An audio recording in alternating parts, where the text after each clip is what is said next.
Ryan Reynolds here from Mint Mobile. I don't know if you knew this, but anyone can get the same premium wireless for $15 a month plan that I've been enjoying. It's not just for celebrities. So do like I did and have one of your assistants switch you to Mint Mobile today. I'm told it's super easy to do at mintmobile.com/switch. Upfront payment of $45 for 3-month plan, equivalent to $15 per month required. Intro rate first 3 months only, then full price plan options available. Taxes and fees extra. See full terms at mintmobile.com.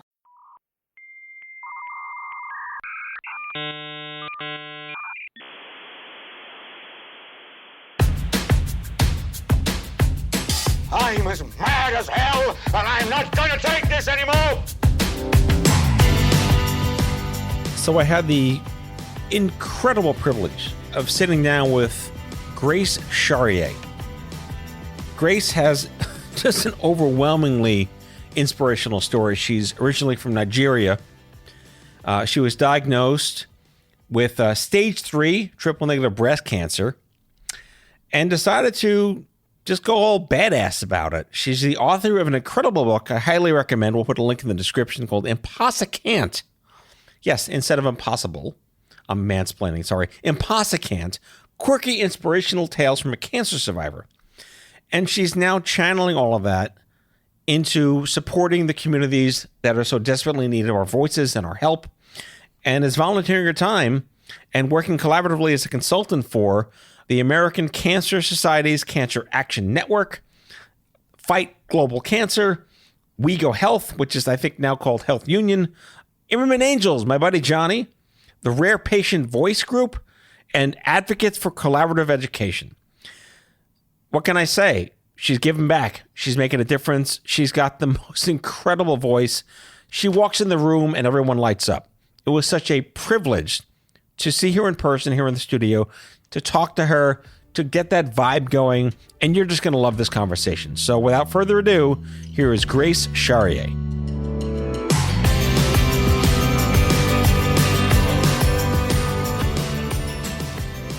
I think you have the most mellifluous last name of any guest I've had on the show, Charrier. Oh, wow. That's pretty good. Thank you. It's French. Yes, it is. Where are you from? Originally African, but my husband... Aren't there like 37,000 countries there? Which one? Nigeria and Cameroon. Is that a French influence there? Yes, French influence, but my husband is French, and that's how come I have that surname. How'd you meet? Actually met in Paris, through a friend many years ago. So like super French? Yes, super French. Not like French from other places, no. Like France French? Yes, French, originally French. What does he do? An engineer, working with in construction companies, an electrical engineer and everything. So you both married up?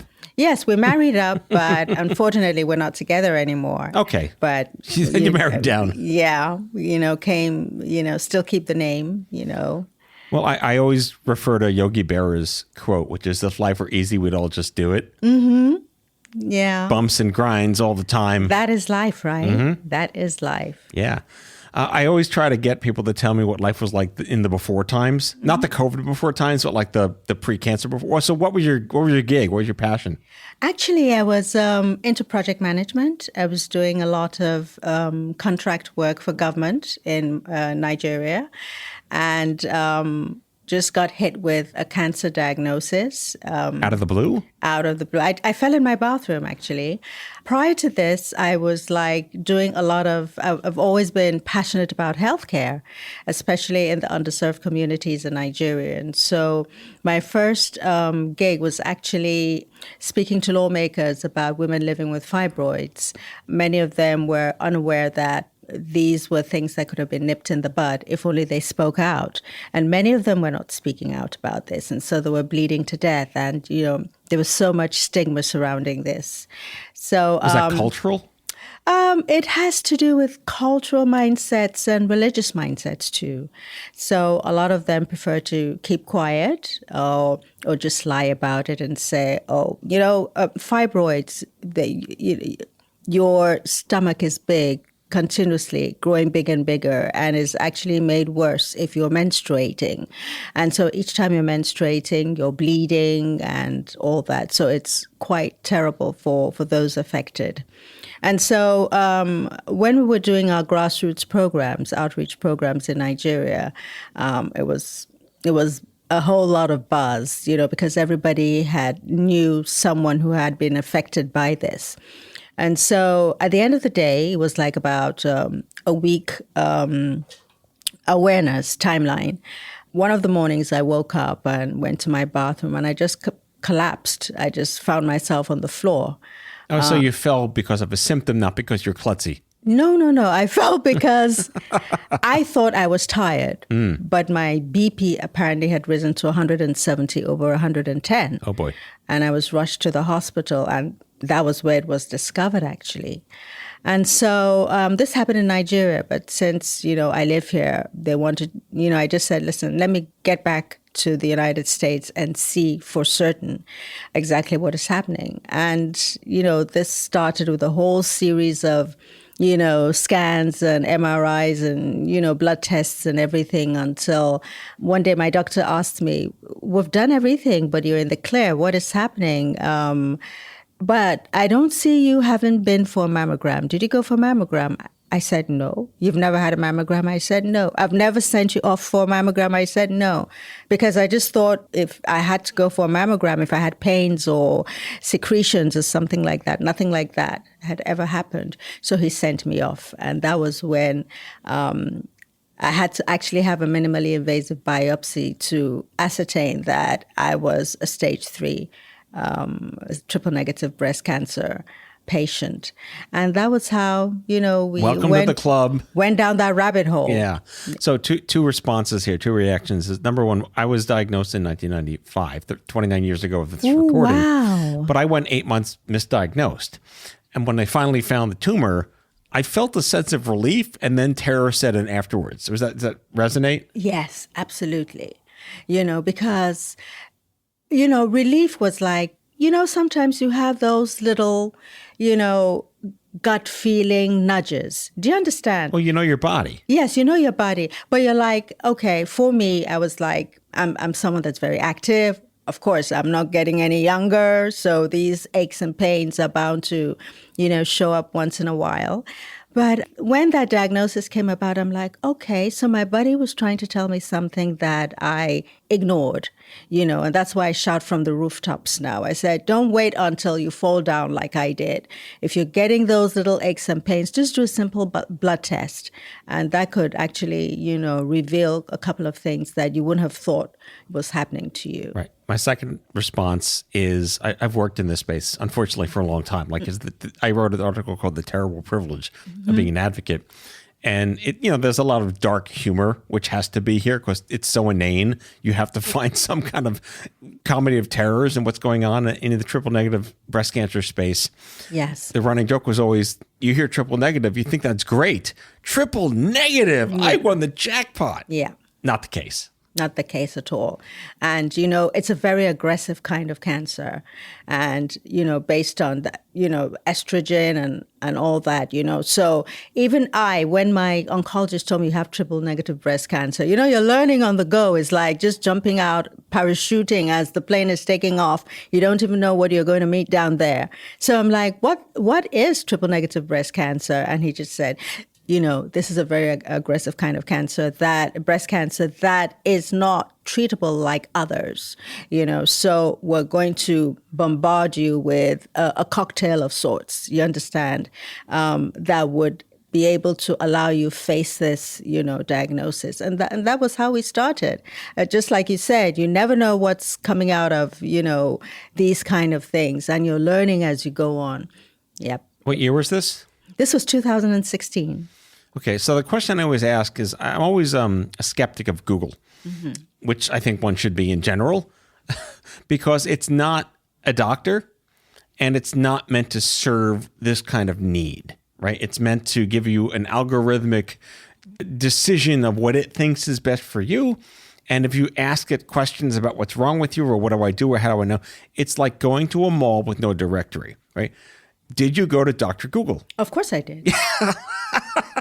That was the very first thing. In fact, as my oncologist would tell me what it was, I had my phone and I was like, and he knew that I was going for Google. And he said, nope, you're right in front of me. Put that down. You understand? I'm telling you as an oncologist what it's all about. But you see, those are all technical terms or medical terms. I wanted a layman's, definition of what it was that I was facing and I had just been hit with. And yes, Dr. Google, for everybody, for me, that's what happened. That was the first thing. Advocates like me who start nonprofits that actually get lucky and they're very successful, we consider ourselves the hug that you never knew you needed when you're ready for it.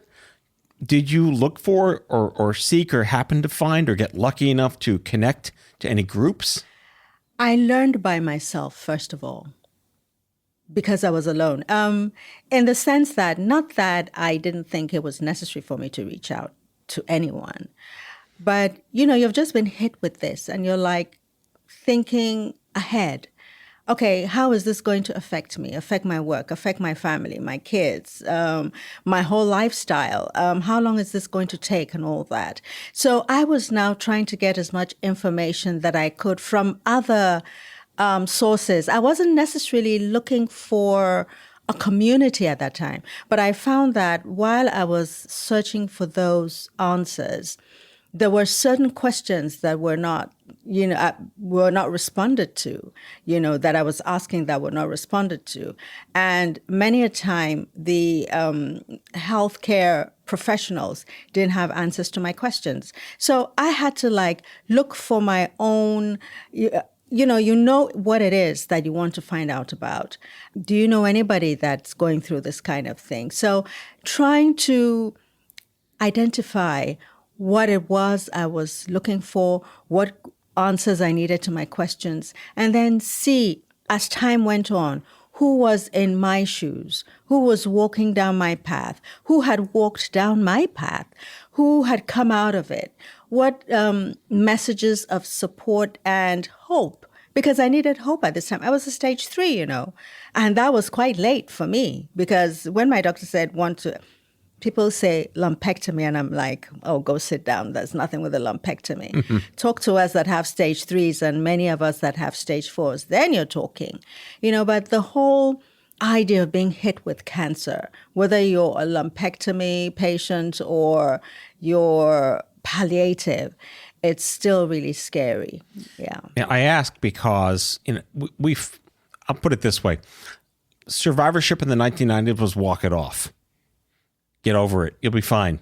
Good luck with your life. We'll see you at some point in the future. And after Livestrong kind of changed the culture about this is about quality of life and you live with cancer until you're dead at any point in time in your life, how do we create those protections to ensure your mental health, your quality of life, your quality of care, and that you come first and your disease comes second? The gotcha question, which isn't for you, it's for the proverbial providers, is did they ask you at all, what are you eating? What's your diet? What's your exercise? How do you feel? Did they ask you any questions about who you were as a person? Yes, I was lucky. That's why I always give a shout out to my PCP and my oncologist, because they've become brothers. You can name them. Yes. My PCP, Dr. Harold Simon. My oncologist, Dr. Ritesh Killen, and my breast surgeon, Dr. Sugiyama. I call them the Three Musketeers. They worked in tandem. They had a strong bond. And there were those that I could speed dial. It wasn't like, oh, you have to call back again. The doctor can't talk to you now and everything. If I pick up the phone now and call Dr. Simon, he will respond. And likewise for Dr. Sugiyama and Dr. Killen. So even the camaraderie that all the three of them had was instrumental to my own mental health. Knowing that, okay, these three seem to be on the same page. I got this, you understand. All I need to do is ask those questions. And many a time, they didn't even have answers to my questions. But they'll say, we'll refer you to this, or let me ask somebody else that might know, and stuff like that. Sounds like you get lucky by having doctors with empathy. Yes, I was very lucky. Not always the case. I still am very lucky. I moderate a community. And when I do these shout outs, like World Cancer Day or, Breast Cancer Survivors Month or something like that, I always do a shout out to those three.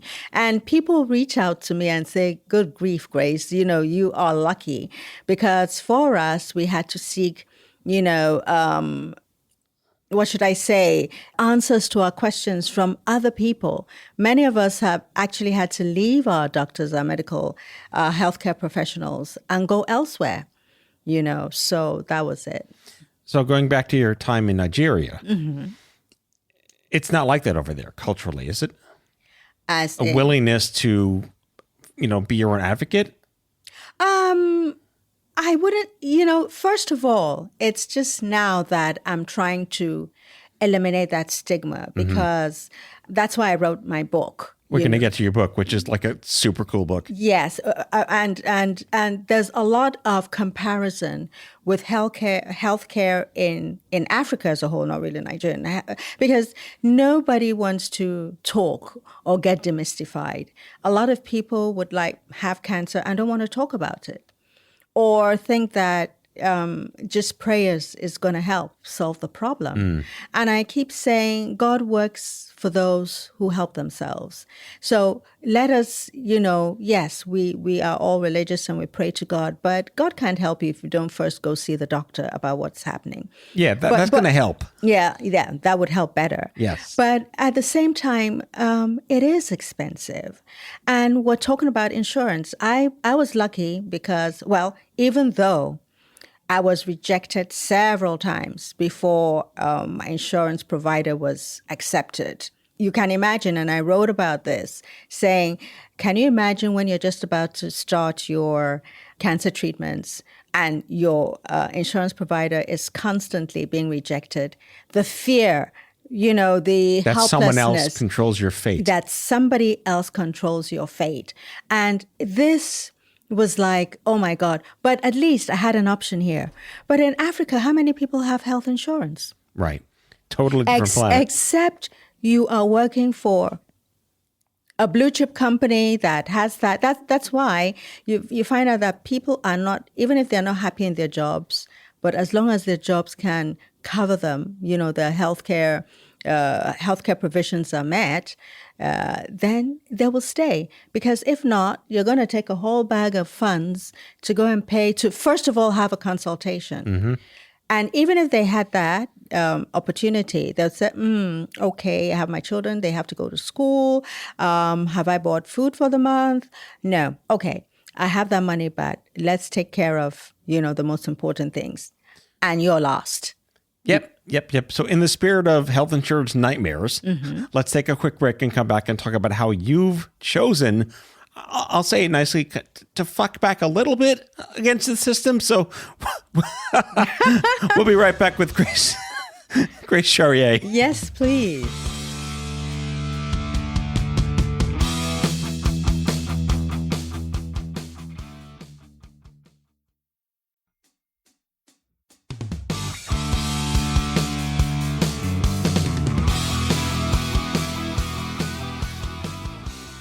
All right, I love the book. It's got a great. I'm a fan of neologisms and putting things together. And IMPOSSICANT. IMPOSSICANT. Was that in the back of your head anyway? That was at the back of my daughter's. That was my daughter's exclamation. IMPOSSICANT. It wasn't me. It was her because. Well, props to her. Yes, it was because. she wrote a chapter in the book. She has a chapter in the book because.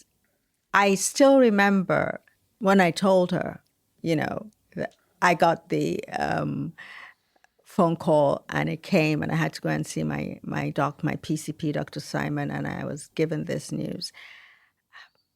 I didn't even know how I was going to tell her. Yes. I mean, there's another thing about you have kids. You're not 80 years old in Florida with whatever, all love to that crowd. It was terrible.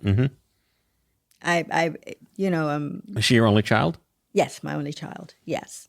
But we're so close. How old was she at the time? How old was she at the time? 29, 30? Okay, so full-fledged adult, but still never easy. What am I saying? This is 2016. Time has flown. We're talking about 8 years ago. Oh my goodness. So she wasn't 29. No. She was 26. Okay, still kind of full-fledged adult, but never easy to tell. Yes. Is she going to hate you for not knowing how old she was? No, at all. Well, the second, so it's called IMPOSSICANT, Quirky Inspirational Tales from a Cancer Survivor. I love it. Did you write this for personal therapy? Did you write this as just everyone should have this out to the universe about my story? Everyone should have this. Yes. It wasn't cathartic or something like that. Okay. No. At the end, yes, because even going through it, but I just said no. People have to know what I went through, and what I'm going through, and how I managed. And the good thing about the book is that I was writing for even the Africans and the Nigerians. Mm-hmm. And so I have a glossary at the back because I was thinking Nigerian. I was speaking in Pidgin English, thinking in Pidgin English, swearing in Pidgin English. That's the way to do it. And that was as, natural and authentic as I could get. You understand? You're given the gift of a platform. Yes. And I just said, listen, this house, and it was during COVID. I just sat down one day and said, listen.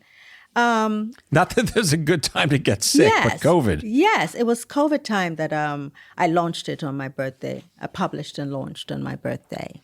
I love you said quirky tales, Mm-hmm. like it's an Aesop fables kind of book. It is. Do you have it's like picking your favorite kid. What is your favorite quirky tale?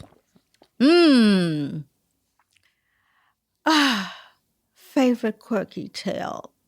Oh my God. I just put you on the spot. You just put me on a spot, and seriously, I can't think of any. All right, give me right a now. quirky tale.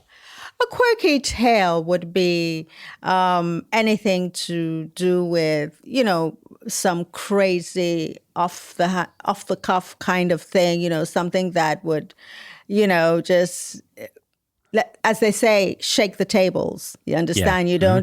You don't expect, nobody expects you to say that or respond to that, but you do shake the table, shake the status quo.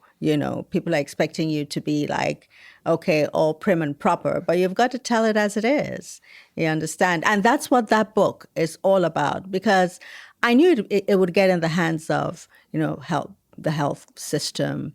People pass it around. People have been buying cartons and, sharing it amongst cancer patients and survivors. And they're like, Grace, you did a good job by, just putting it out there. That's the least I could do. Yeah.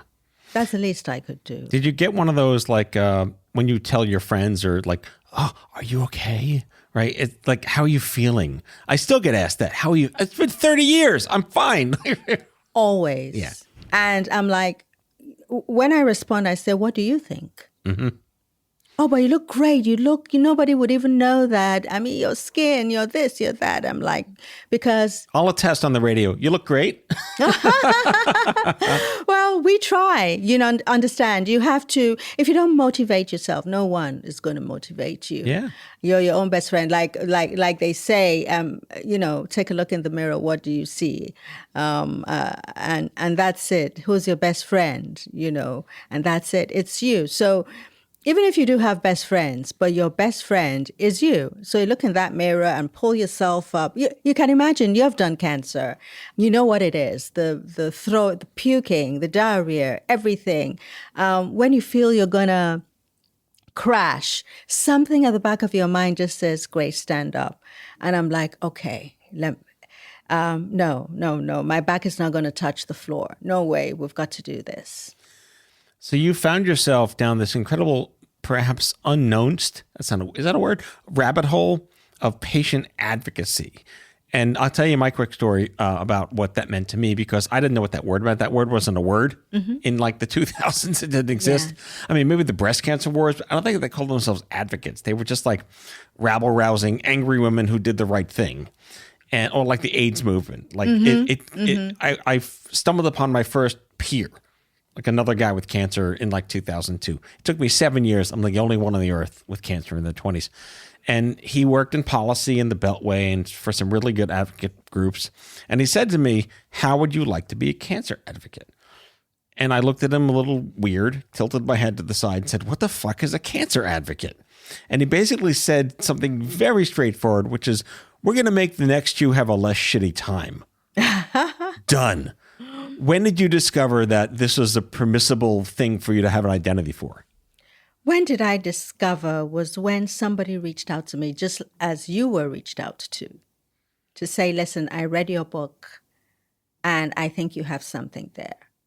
And, LinkedIn, I was posting a lot. Facebook, I was posting a lot. And actually, it was also during this time that I started my YouTube channel. Mm-hmm. I started my YouTube channel. Which we'll say is called Cancer Convos with Grace B. Yes. We'll link to that in the description. Thank you so much.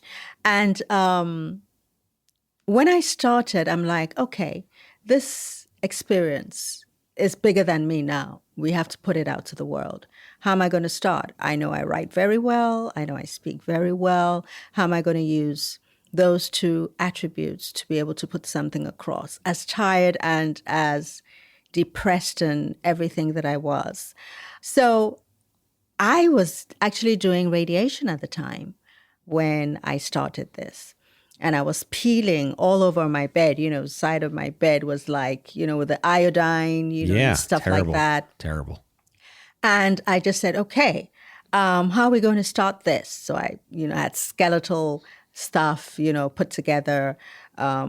What was my mission? What did I want to do? Who would my audience be? My guests, kind of compartmentalizing everything and trying to see who I could reach out to. I had already been seen, let me put it that way. So it was, I felt it would be easy for me to reach out to people and say, hey, could you come and give your insights on this or that, for patients like me who are going through this and have no one to speak to. And I wasn't even just concentrating on cancer itself, because a lot of issues emanate from that. You have people that are like, okay, maybe I'm going to die. I don't have a will, So I brought lawyers to the show, to the channel. I brought nutrition experts. I had a mastectomy, right? So I had to bring, the fabulous lady that, kind of walked me through exercises to do for your chest muscles, to loosen them up and stuff like that. So it wasn't just it's not just a gloomy channel. It's how do I get out of this mess that I've found myself in? How do I put it out there to people to say, hey, it's not the end of the world. Could be. But the mind is the man, is just knowing and having people that can guide you through those very important issues that you think are not surmountable, but they are. So that was how I started putting this show together and all that. So it was the show that actually led to my being approached to say, listen, you're doing a fabulous job. Would like you to come and speak about something, would like you to. So that's how it started. And I'm like, oh, okay, let me try this. And and the response that I got from people was like, oh my God, this is what we've been wanting to hear, especially for men don't give a damn. They say it as it is sometimes. But women can be quite cautious, trying to see, I hope I don't step on these toes and all that. But I wasn't thinking about that because as a cancer patient, heck, I'd been demystified. You understand? Yeah. I've been through all the nitty gritty of, in the 70s, a cancer patient was pariah because they didn't expect you to even survive. Right. Good old death sentence. Yes, it was a good old death sentence. But hey, praise be, here I am. Even with all that I was going through, trying to make sure that nobody was going to be found wanting as regards information concerning cancer or any other thing affiliated with cancer. Any one particular episode stand out? Someone you interviewed that totally took you by surprise and blew you away? Oh, there's so many. I get like picking your favorite kid. I go, sorry, I keep doing this. I wouldn't say that because of everybody brought their own. You're being egalitarian. Yes, everybody brought their own fabulous insights. But I would say how to tell your children that you have cancer. because it hit home. I spoke to the director of programs in charge of the Red Door community, who I brought to the show, fabulous lady, Migdalia Torres. And so immediately she jumped, and said, listen, I want to do this with you. This is something. And also I got to realize that she is a cancer survivor. So this to her was like, wow, something, that needed to be put out there. What words do you use when you're telling your children that you have cancer? I was like asking her, do you tell them, do you mention the word cancer, or do you just say, and she says, no, tell them cancer. Otherwise they're going to say, oh, mom is sick, daddy's sick. When they have a tummy ache, they're going to think that they're going to be like mommy and daddy. You understand? Right. So, it's good to decipher what sick means. So I'm going to give a quick bullet list of all the groups that pursued you that you're working with now. The American Cancer Society Cancer Action Network. I know them. Pam Traxel is a really good friend. We Go Health. I know those guys too. Jack Barrett, Health the founder. Union, yes. Now they're Health Union, yeah. That's Olivier. Yes. It's a great group. Immerman Angels, my buddy Johnny, who I met in 2004. Exactly. Who's on the show. Amazing. My brother from another mother. Bald Jew. Absolutely. Close tribe. Advocates for Collaborative Education, member and patient advocate, of course. And the Fight Global Cancer Movement. Yes. So what do they have you doing for them? On the panels, and like for the American Cancer Society, cancer advocate, I'm also a legislative ambassador. So we go to DC to, make sure that cancer remains on their list of priorities, about like MCEDs and, Wait, acronym alert. Multi-cancer early detection tests. Exactly. We have acronym buttons here. Yes. And so, I've been with them like for about 5 years. Ever since cancer really hit me, I've been with them. So we do a lot of that. Wait, does it stupefy you that cancer has to be told to be a priority to the government? It does, actually. Because right now, to be honest with you, we were kind of disappointed recently that we were not, the MCED was not prioritized this time. So we're saying we're going to start again next year and make sure that, it is. So the things that, like I say, I always say cancer it has no political affiliation. It's not equal opportunity disruptor. Yes, it has no political. So let everybody remember that. And when it rains, it wouldn't just rain on my roof; it's going to rain on yours.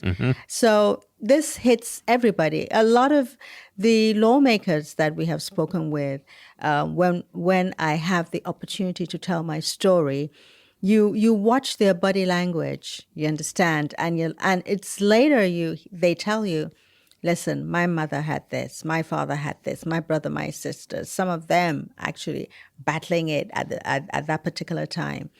So yes, it does stupefy that, one has to ask. These should be things that should be immediate, you understand. You don't have to cross the aisle to say, we're with this, but, could you please support us, in this, ask for this piece of legislation? I don't look at people and care what happened to you. I care how what happened to you made me feel.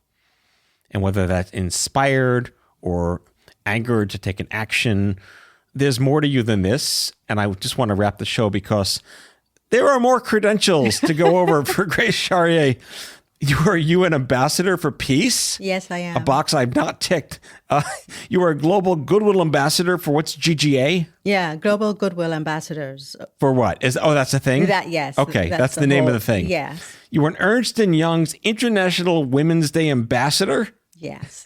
And you are iconic, which, by the way, I read ironic before I saw it iconic. You are an ironic, iconic women creating a better world for all. Bangalore, India Women's Economic Forum. Yes. That's good syllables. Yes. I was given an award for that. Yeah. How does that make you feel? And then, don't forget. Oh, wait, there's more? Wait, all right. I must have missed a memo. I have to give a shout out. I was, I was honored by my community, Acuplus Medical Society, for my impact in cancer. And then the New York City Council also honored me with a citation for what I'm doing for New York State as regards cancer and health. So this is actually the pudding. What did they say? Or the gravy? The gravy. I'll take pudding. You're British, so we can go with pudding. So that actually made me feel good. I was, knocked off. My socks were actually off I was like, oh, wow. So this really made me feel really nice. Isn't it weird when you tell people about these accolades and like, congratulations? Great. I chose to have cancer for this. Isn't it great that I chose to have cancer for this? I would still have been doing my business. Yes, exactly. All right. So I have a tradition now with this new season of the show where I go to ChatGPT and I ask it, what celebrity would you be? Mm-hmm. And I feed it all the information about you. And you had, like 80 URLs that didn't know what to do with you. Oh, wow. So the first question was, what superhero does ChatGPT think you are? Guess. What superhero? It's a male or female answer. It's either. I mean, the answer is either male or female. Mother Teresa. No, well, I mean like comic book superhero. Oh, comic book. Oh. I mean, we'll all agree Mother Teresa, superhero yes, for sure. She's a superhero. Like DC Marvel Comics. Actually, I would say Betty. Betty who? Betty Boop. Betty Boop. I'll agree with that, but the answer was Wonder Woman. Oh, Wonder Woman. Yes. Oh, wow. Wonder Woman. And then what actress would you be? Like who would play you in a movie? There were two answers here. It couldn't decide. There's a particular actress I love, Nia Long. Oh, I love Nia Long, but that is not the answer. It is Viola Davis. Oh, wow. And Lupita Nyong'o. Oh, Lupita. Fab. I think those are fair answers, right? Those are fabulous answers. Those are fabulous answers. Well, this has been enlightening, exciting. I'm so thrilled to finally, we've been ships in the night for so many years. This is a long time coming. All right, I don't even know how to outro you. Like Grace Charrier is all the things, but most importantly, you can find her on the internet if you use Google for the right reasons. And her book, IMPOSSICANT, Quirky Inspirational Tales from a Cancer Survivor, is available wherever you buy your books. Absolutely. Thank you so much. I adore you. I appreciate you. Thank you so much, Matthew. It's been such a pleasure to be with you. Really, really honored. Merry Christmas. Happy holidays. We're taping in December, so happy holidays now. Yep. Happy post holidays when this airs in the spring. Fabulous. God bless you. Thank you.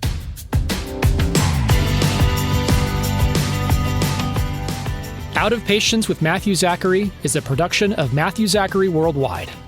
The executive producer is Matthew Zachary. It is mixed and edited by Kyle Moore. If you like the show, ratings and reviews are always welcome wherever you get your podcasts. If you have guest suggestions or would like to learn more about sponsorship opportunities, email podcast@matthewzachary.com. For more information about Matthew Zachary and Matthew Zachary Worldwide, visit matthewzachary.com.